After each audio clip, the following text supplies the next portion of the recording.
this, folks, is the very first show that we have on entrepreneurship and innovation. And it just so happens that it begins in or during Hispanic Heritage Month of 2022.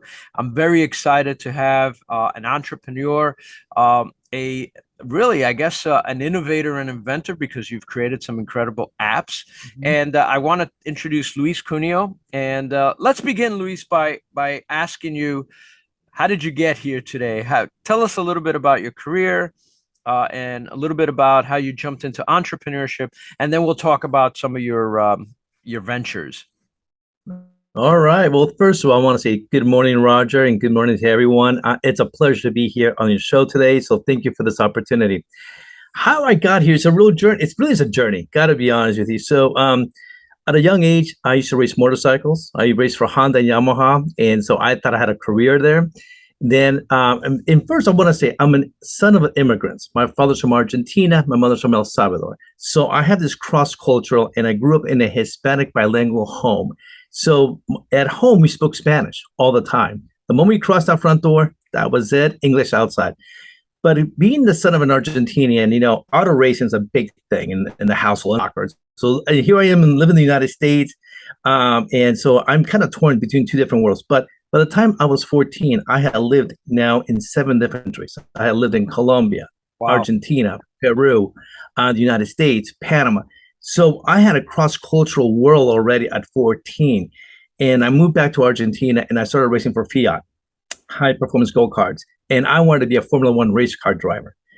What I was told at a very young age that I had this aptitude for difficult things, that I like challenges. And I think that is the making of a great entrepreneur. You like challenges. You don't like simple things. And so I came back to the United States to finish my education, went to college. I always wanted to go back to Argentina. I love their culture. I love the lifestyle of an Argentine household. But let's face it, the reality, the United States offers a lot more opportunities. So then at that point, I'm not racing cars anymore. So I got to pick a new profession. I want to become a lawyer. And so now that's kind of my new thing. And I am walking through campus and I see this booth called IBM. And I said, what is this? And they say, oh, we're showcasing, we're looking for technicians. I go, to do what? They said, fix IBM computers. I go, what is a computer? Now, to put things in perspective, this is 1984. Okay. So today your smartphone has more computing power than the original PC. That's right. So here's the thing. I go take a test. Next thing I know, I am now working for a business partner, fixing IBM computers. That's when I realized that was the future. And I switched my career from becoming a lawyer to being a business professional in marketing, focused on technology. I embraced technology. I went on to learn other aspects of computing. I became a software engineer. I then became a programmer on EPROMs. I got involved in robotics. And I think one of the things that allowed me to get where I'm at today is that I never had boundaries. I always wanted to expand my knowledge. So that kind of allowed me to play in a lot of different fields. But I realized that as a professional, the real opportunities are in marketing. You can help a company grow its brand, its footprint in the marketplace. You're going to get rewarded, and you get a lot of perks along the way. And as I'm going through this journey, because I've mentioned before, I learned how to program. I was involved with EPROMs. I also had other ideas that I wanted to explore as an individual. Along the way, I realized that, hey, there's software applications. So I got involved in building my first application back in 1985. And this is for non-for-profits, for church. How do you track donations? So I wrote an application and I sold it to the churches, and they thought this was great. But what allowed me to realize is that everybody has a problem. Let me stop you for 1 second, because I want folks out there to understand that applications, we're not talking phone apps like we are today. So tell us a little bit, when you say applications, you're talking about like a disk in a box that came to a company. Yeah, that's a good point. Yeah, so in the 80s, we had hard drives. There was no internet. So that's the first thing we need to put out there. There was no internet, there's no email, there's no smartphones. Everything is a standalone computer application. So you, like you said, if you remember, we had a floppy disk. We don't even know what that is anymore, right? So right. Diskette, which translation is a USB drive. That's the best way to translate, right? And but we realized, this is what I realized, Roger. Everybody has a challenge. technology can solve many problems, not all of them, but it can solve many of them. And but the other thing that I also learned is having a mentor, and I learned that later on in my career, the importance of having mentors and networking. And so that when I would talk to people, I say, hey, I got this idea. What do you think? It allowed me to really expand. So that's kind of a really 100,000 view of my background, how I got here. But it's always been through one door opens up another one. That's really the message I want to leave with your audience. Never look back. Never be afraid, and that allows you to be able to find your own niche. You've covered in a few minutes some of the key points that we try to share with young entrepreneurs, and that is one, mentorship, so important. We constantly are saying network, so network, mentoring. Don't be afraid, just try new things. And even from the very beginning, you're sort of going with the flow rather than saying, this is going to be my career path and I'm going to stick to it and I'm never going to go anywhere. And I guess you and I, being of a different generation, understand that it doesn't really work like that, right? We say we're going to do this, Right. then we see something and go, and we jump into that. I also love the fact that you were doing apps, and I stopped you for that because the minute you said it, I'm thinking, wait a second, how many of us are thinking apps in terms of a phone? Right. It's so easy now I mean, there are software companies out there that help you create an app for the iPhone without having any kind of real, computer know-how. But now, you mentioned that you were in the business world and how you faced all these different things. You talk about networking, which I think is so very important. We'll get back to that. When did you feel that you actually became an entrepreneur? Did you even know what an entrepreneur was when you became one? That's a really good question. My first benchmark for entrepreneurship was my father. My father, we call it today the side hustle, right? That's a term that we use today. Yes. My father was a mechanic by trade and also an engineer on the side. And so in the mid 70s, he took what we call a small bump in a car. And back then they would break down relatively, once you bought a car, within a year they break down. They were an expensive part. But my dad reverse engineered that product in the 70s. So watching him figure out how to solve a problem was really my first mentor. I want to put it that way. Just watching him. And then you talk about networking. So he starts people around the world and he says, hey, I need this part. Who can you refer me? We'll call this guy. So my dad ended up buying parts out of London. Then he ended up buying parts out of Japan. He would travel. And this is Wow. not someone who went to business school. This is a guy who didn't speak English fluently, but he knew what he wanted. And you knew Amazing. the art of conversation.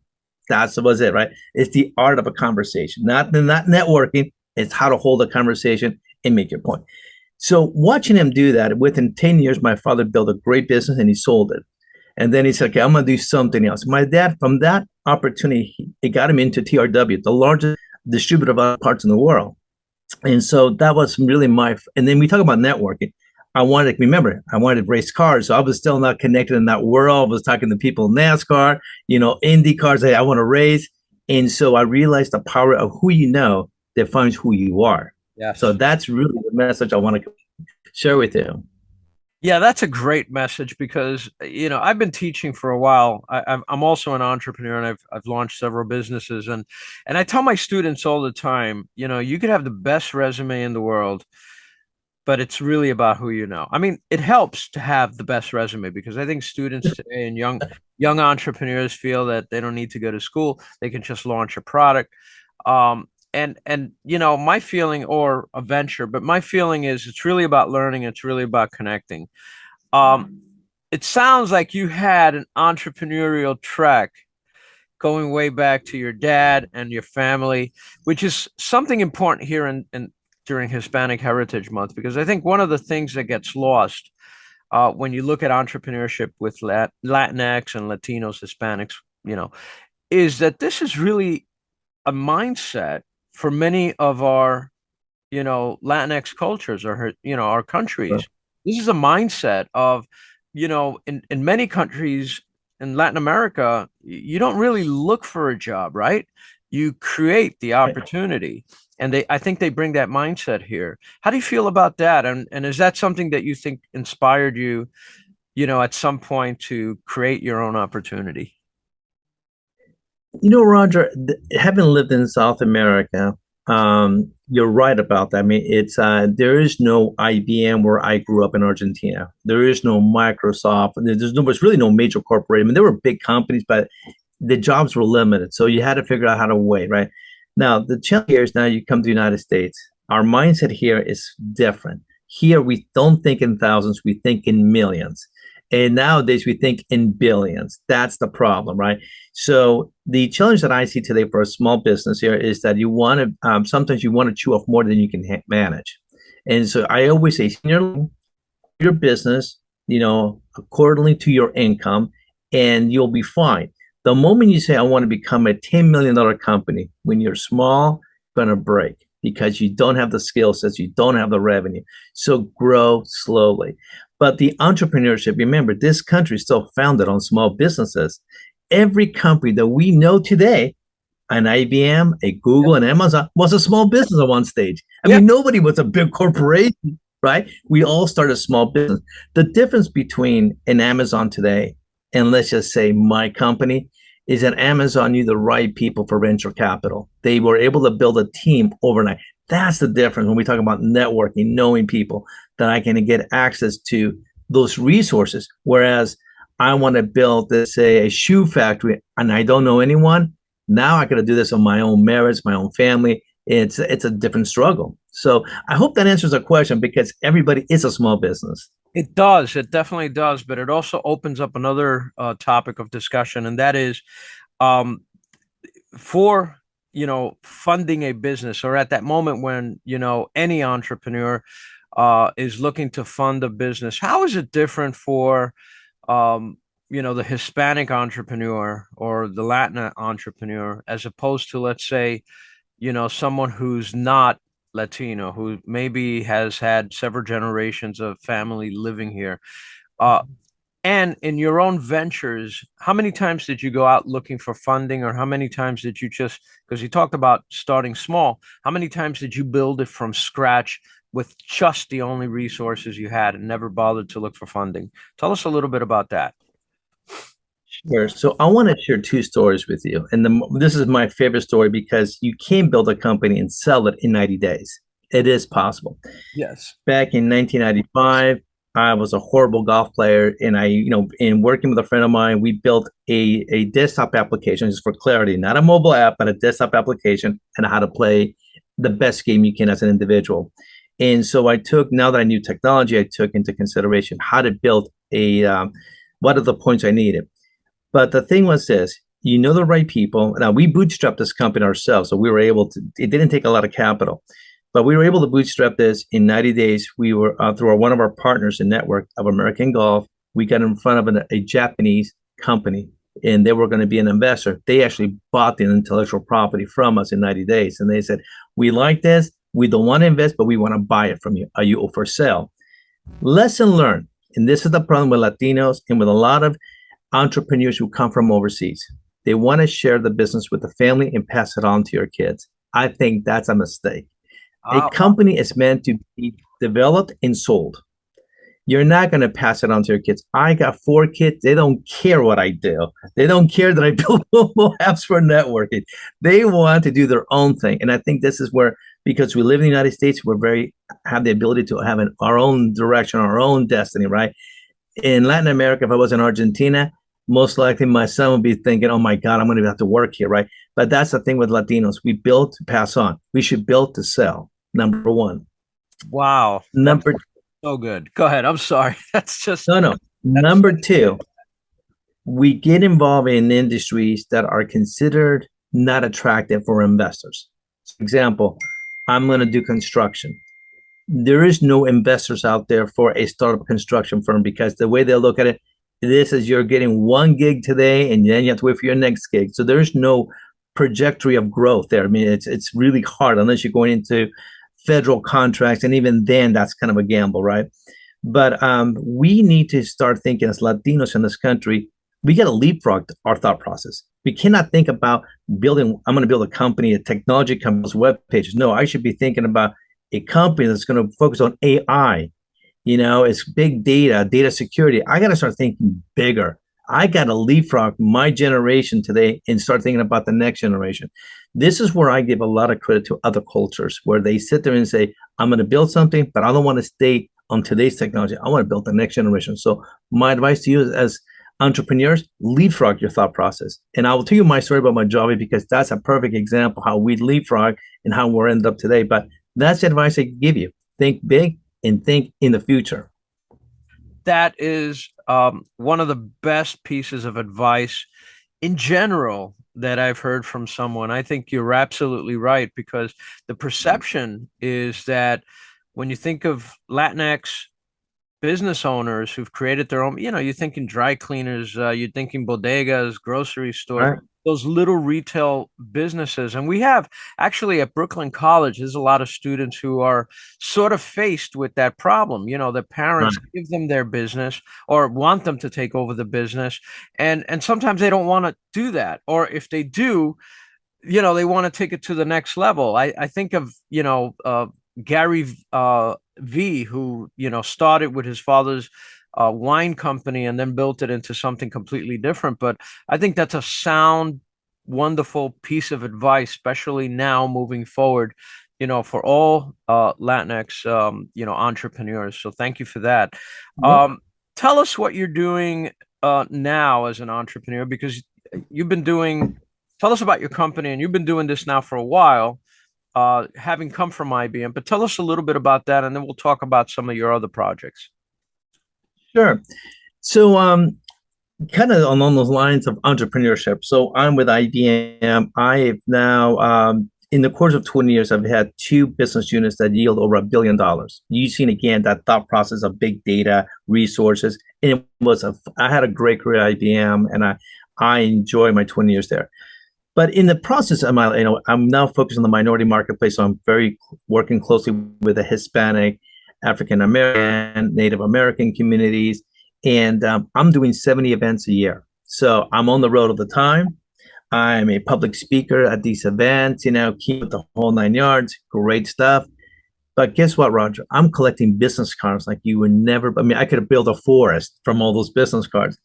It's December 2016. I'm sitting around, bored out of my mind because I had to take mandatory vacation. And I see these boxes that date back to 2004. And I'm going, what's in these boxes? I forgot there were business cards. So I take my young son. I said, listen, I'm going to pay you $5 an hour if you help me out. He goes, okay. We start sorting out the business cards. We stopped at 36,000 business cards. You're, And I'm not even through. Okay. wow. So this now again, we talk about opportunity, right? And we talk about technology, and I talked about leapfrog. I want to bring those examples back into this conversation. So now I'm looking at the process. We're going, okay, we collect this, we do card scan, and I start doing the number. I'm going, God, I'm paying $1,000 a month for one guy just to scan the business card, and that data never makes it into the IBM CRM system. What's wrong with that model? So I start dialing for dollars. Hey, I call friends at Microsoft, Coca-Cola, Toyota. What are you guys are doing? We have the same problem. The light bulb goes off and okay. So the way we network is inefficient. So what did I get? We go back to that model, right? We said, remember who remembers you? Who do you know? But if I cannot organize that data, so what? Second point that is really important here. IBM, Microsoft, Dell Computers, we used to lecture small business. You want to grow business, you need data. Well, if I'm going to all these events, which are highly qualified individuals, and they're not going to a database, it's a waste of my time. So then I start playing around with the concept. Okay, how do I use a smartphone? Forget about business cards. I don't want a digital card. I want my smartphone because I have that with me all the time. Can I turn that into a business card so that I can exchange data? So in 2017, I realized that if I wanted to pursue this, I had to take the biggest gamble of my life. I needed to retire from IBM and now bet everything on this one concept.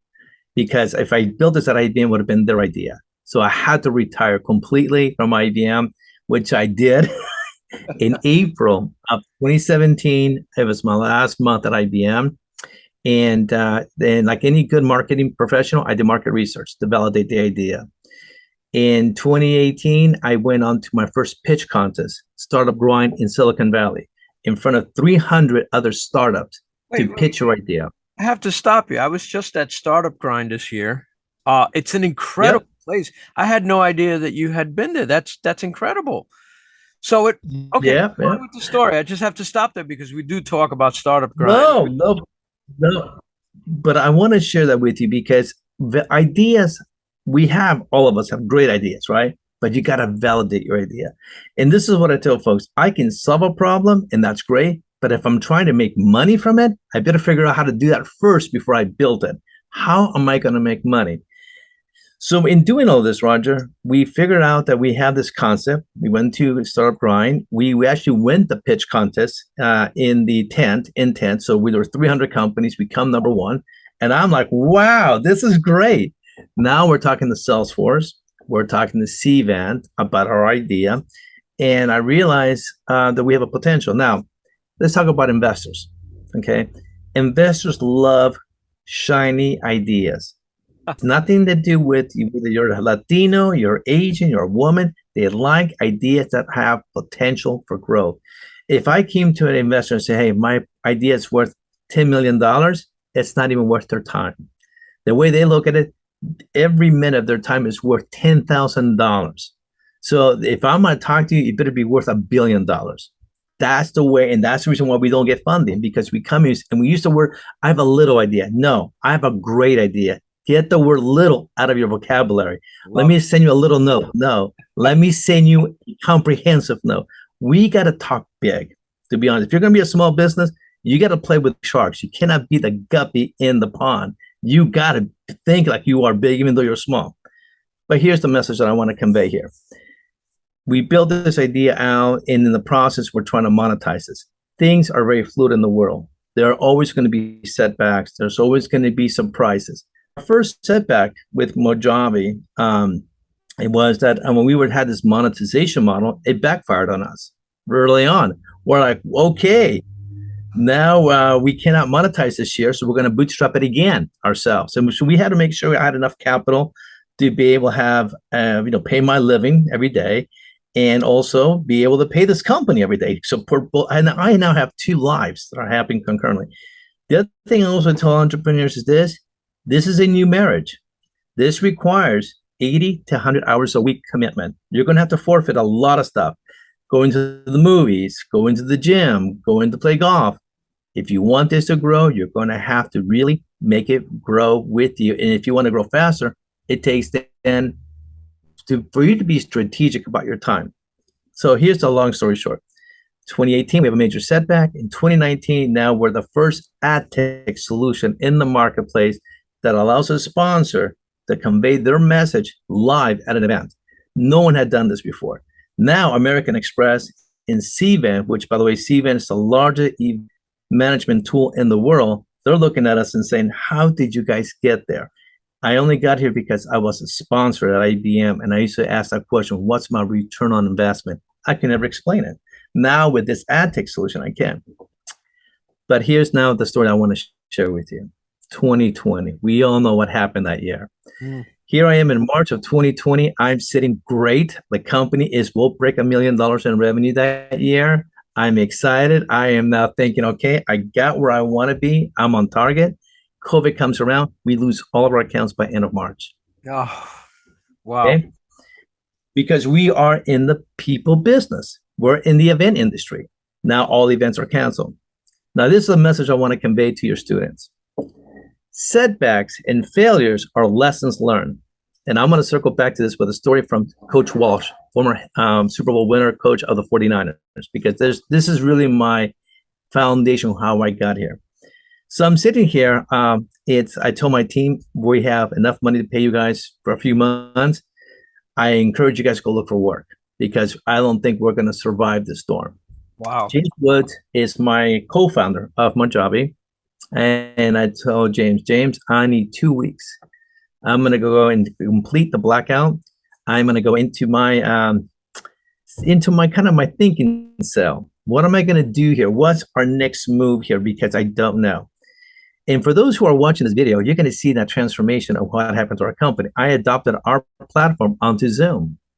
I'm looking at this virtual, I'm on Zoom calls, by the way. I'm just to be on Zoom, not because I wanted, not that I care about the topic. I'm looking at this platform going, can I leverage? How do we network on Zoom? How do we network on a virtual platform? It's not easy. It's more difficult than it is in person. So I'm looking at this thing. I take Zoom apart and I said, okay, there's a virtual background. How do I get my QR code onto this thing that it works every single time? Spent 3 months.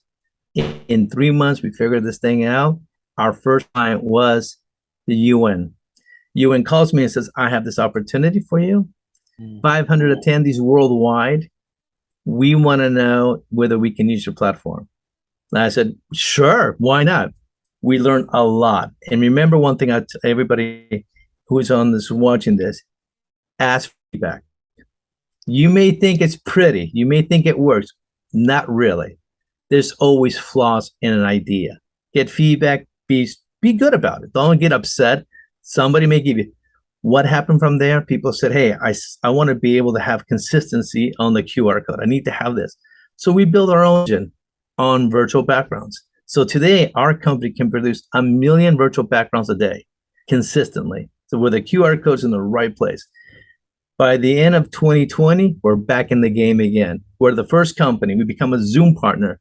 And so now we got to rebrand ourselves. And that's a lot of work, but that's okay because I'm still in the game. In 2021, we did a number of events. Still, COVID is a problem for everybody. Everybody's learning new tools, new ideas. Things are shifting, but we're fluid in our thought process. So what else? What are the other pain points? Roger, from here, we started doing virtual matchmakings. We started doing virtual networking. And now that events are coming back in play, and now we're coming back to the conversation, what's the return on investment? Now people look at our QR code and they say, this tool makes a lot of sense. So COVID, in a way, was good for us. It looked like a failure, but it wasn't. So that's kind of how we ended up here. Again, that story of flexibility and being able to adapt to, market conditions. I want to touch upon something that you've now mentioned several times, and that is the importance of marketing. I think sometimes entrepreneurs and anybody doing any kind of a project or a venture they know they have to market. They sort of get caught up in the project itself and they sort of leave it to the last minute. But you've been talking about marketing from the very beginning and the importance of it. And I think that's a key point to drive home.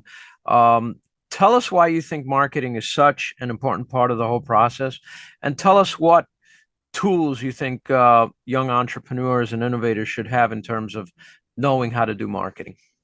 That's a really good question, Roger. First of all, because my background's in marketing, so I'm going to go back to the 80s. The what we call today the funnel. So the funnel is, if I want to bring you to the well, I got to encourage you to come to the well. That's marketing, right? That's how you get there. Now, the sales aspect of it is my salespeople. They close the deal. They do the conversion, right? There's 2 steps to this, right? So let's talk about retail for a second. So retail, we have end caps, which is the very end of an aisle. We say, hey, buy this drink for $1, right? And that motivates me to buy that. Or we go down the aisle, we see this big sticker, right? It's on sale. But when you're a startup, you don't want to forfeit your profits. So you want to get people excited about your product because you're innovative, you're different. And there's a price for that. Never give away the profits. And I think that's the problem with Latinos. We come from a community where we negotiate everything. We nickel and dime each other. Yeah. We don't set our value and say, hey, I'm worth this much. I've had Latino, oh, I'm not going to give you that much money. I'll give you this much. I'm going, I didn't save us on discount today. This is the going price. We got to protect our intellectual property. So marketing to people why I'm different and why you need to buy my product. Crazy example of this was Apple. Apple was a company that always pushed innovation. Look at their products. They're more expensive. Their computers are more expensive than Windows-based systems. Their smartphones are more expensive than Android phones, right? Why? Because they sell value. And I think that's what marketing is all about. It's conveying that I am more valuable. I bring you something that you cannot get from someone else. I love that. I absolutely do. And I, talk about that a lot when I talk to young people who are trying to get that, that word out, trying to tell their story. I want to wrap up with startup grind because I was Okay. so surprised and happy to hear that, here's a success story that stems from that. I had the experience of going to Startup Grind for the first time this year. It was amazing. We took two students there, all expenses paid, and they got a chance to meet with, VCs and funders and people who have, money to bring in. And I'll tell you, both of them were not really ready yet, but they learned that and they learned why. How important is it to be in such things as competitions, to to know that pitch, to master that storytelling process of getting the word out about your project or your venture or your entrepreneurial idea? How important is that, and what is your suggestion to all those young entrepreneurs there who are just funneling in on the idea and not thinking about those other things? I'm going to use the example of a bread. Okay. Now, people may say, why are you using bread? Because bread starts with water and flour, right?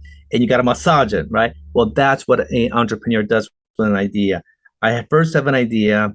I got to know how to pitch my idea. So you have to practice. And there are tools today that are available today for free that you punch in your idea and you say, and I'll give you an example of Mojave and Q. When we started with Q, we were calling ourselves a networking app. It was very complicated. People got confused. How do you compare to LinkedIn? It was a challenge, right? Today, our view is we're an ad tech platform designed for engagement. That's our message there. But it took us years to massage that message through trial and error. So we worked on it. I mentor today a young man out of Queens, and I tell him, tell me your idea in 90 seconds. And so that's the thing. You got to be able to pitch your idea at any time, anywhere. And there are different pitches. There's a sales pitch, there's a VC pitch, and there's a pitch about who you are. Have all three in your pocket because you never know who you're going to meet at an airport, at school, but then the subway. Someone says, tell me what you do. Got to be able to tell. I always tell folks this: your journey, your story, is not about you. Think of the why. Why do you do this? Don't tell me because I want to have a better product. No, you do it. That's not the why. That's the because. The why. Answer the why and you will get there. There are videos on YouTube that answer that question, the why. I think the why is the most important because it is about how you differentiate your brand from everybody else. That's a brilliant answer, and I thank you for that. Luis, I want to say that, first of all, thank you for sharing your experiences with all these young entrepreneurs and our students. I really appreciate that. How and are you willing for people to reach out to you? And, how can people learn more about your company, learn more about you? Point us in, maybe the QR code is the answer right there. So Yeah. tell us how to do that, right? We've been talking Well, about yeah. this. Yeah, so today again, just to let you know, so today we're one of the fastest growing mobile app for engagement and networking, both virtual and in-person events. We're working with the federal government. We're working with the largest women-owned businesses called WeBank. We are now working with Urban League across the United States. So we are working with a lot of different organizations. And like I said before, we are rebranding ourselves. But as far as how to connect with me, you're more than welcome to share my email address. Any student from the academy can now reach out to me directly and I will answer them back about any question they have about entrepreneurship because this is my philosophy. You have to pass it forward. I'm very lucky that I've had great mentors, great teachers that helped me along the way, and I still do. You cannot do this by yourself. So my view is you pass it forward. So anybody who has any questions can reach out. And if you want to download Q, it is free. And let's network on Q. You're welcome to share this with your students so they can connect. But yeah, I think it's important to all of us stay connected. Well, I thank you very much for that and for your offer to share your experiences. This has been a phenomenal interview and a really good lesson that really encompasses everything about entrepreneurship and innovation and just life in general. So for that, I'm extremely thankful to you. I want to wish you the best in this project, any other project that you come along. Yeah, because there will be, right? There'll be moments where you're like, They are, yeah. I think I could solve this problem, and so I wish you huge success in that. And for the folks out there, Please watch this interview. It's filled with nuggets, and also share it. This is a great interview, and have a happy Hispanic Heritage Month. Thank you, Luis. Thank you, and thank you to everybody as well. And again, wish everybody a great Hispanic Heritage Month. And always remember, never give up. There's always tomorrow. Keep going at it.